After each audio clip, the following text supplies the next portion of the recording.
Hi, I'm Tim. Welcome to our channel and thanks for logging on. Today we're discussing the Patek Philippe 5960R-011.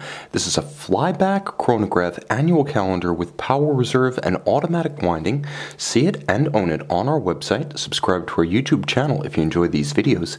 And please click on the card in the upper right hand corner of the screen at any time during this video to see our full sales listing for this watch with additional accessories included in the sale, high-resolution images for your desktop, and naturally complete pricing details for this Patek Philippe 5960R. Now the watch on my wrist is a handsome combination of formal and sporting cues. It has a contemporary size without being oversized. 40.5 millimeters across the round of the case. Let me try to give you a profile shot from head on. That's not inclusive of the pump-style chronograph pushers or the crown. The timepiece is slimmer than it looks at just under 14 millimeters thick.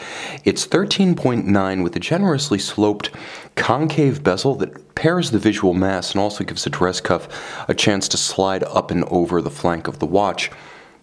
From lug to lug, it's 48.5 millimeters across, and it has a generously tapered set of lugs, such that I believe you could wear this watch on a wrist as small as 13.5 centimeters in circumference, and it would still appear proportional and fit securely. Part of the reason is the shape of the case and the lugs. You can see how sharply downturned the lugs are, and also how they taper off to a point.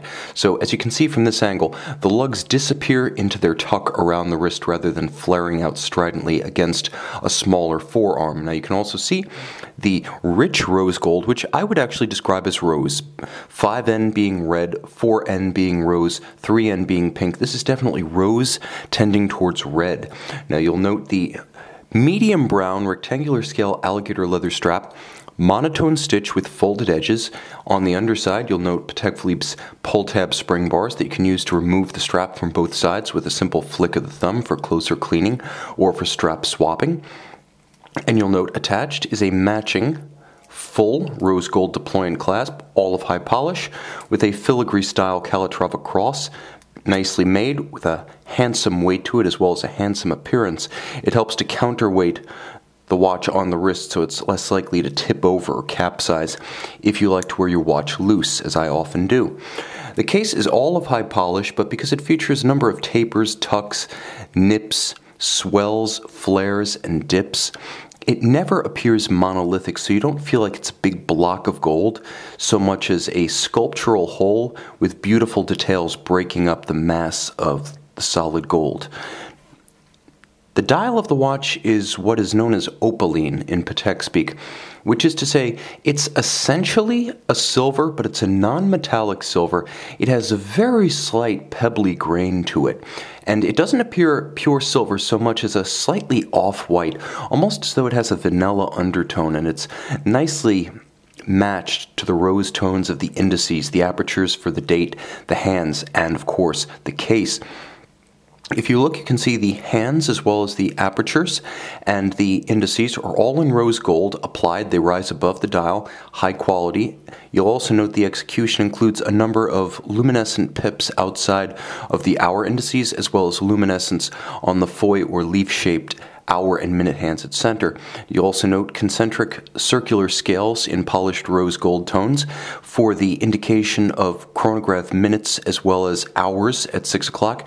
And look very carefully and you can see that there is actually a day-night indicator anchored at the very bottom of the dial to avoid accidentally setting the watch during the danger zone when you should not be setting the calendar functions with the pusher adjusters on the flank.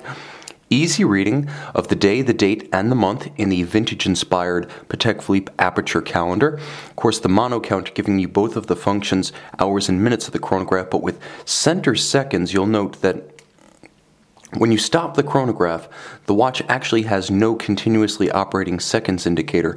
That's why the vertical clutch architecture of this chronograph is so important. The vertical clutch lets you just leave the chronograph running continuously without additional wear or tear or hazard to the movement. Therefore, you can have minutes, hours, and seconds at center. Simply leave the chronograph running.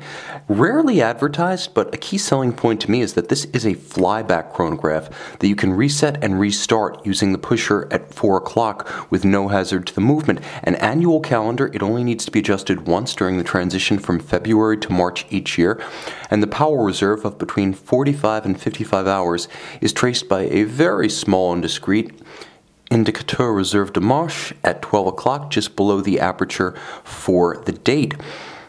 Pump style pushers, vintage styled, Calatrava cross blazoned on the crown. Turn it all over and you can see the case back is screwed in. Don't be deceived, it's not an aquatic sports watch. 3 ATM water resistance remains the rule. But here you can see the caliber 28520. Now it's an annual calendar, it's a flyback chronograph, it features the 24-hour display. It is an alphabet soup of secondary appellations, but just know that it is the CH28520. This is a movement that came out in the mid-2000s. It's shared with the 5980 Nautilus chronograph, albeit less complex on the Nautilus. 45 to 55 hour power reserve, Patek Philippe interlocking double piece seal, beautifully executed. It features a 4 Hz balance, so 28,800 vibrations per hour. It features a vertical clutch, as I mentioned, that allows for instantaneous engagement of the chronograph with no jump when you start the chrono. It's far smoother than, for example, a lateral clutch Patek Philippe chronograph like the 5170. The column wheel architecture is used for selecting the functions, and the column wheel is the crisp and traditional fashion of actuating a chronograph. It feels great, it sounds great. Now you get a unidirectional winding system with ceramic rotor bearings, unlubricated and high efficiency at center for modern technology. The watch also featuring a Gyromax balance architecture, as you can see. The Gyromax, a free-sprung architecture invented by Patek Philippe during the early 1950s, is a distinctive mechanical engineering tradition of the company that allows it to take and hold a precise regulation and then maintain that regulation in the face of bumps, disruptions on the wrist. The watch also features a Patek Philippe Spiromax silicone hairspring for anti-magnetism. Finally, the level of finish is outstanding, just as good as it was in the Geneva Hallmark era, in the era of the interlocking double P.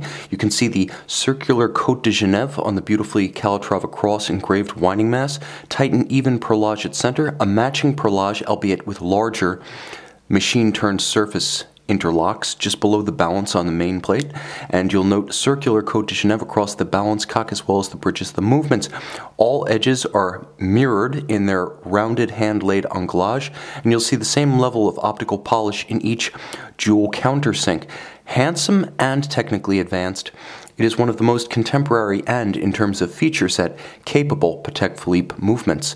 You can see and you can purchase this Patek Philippe 5960R-011 on our website.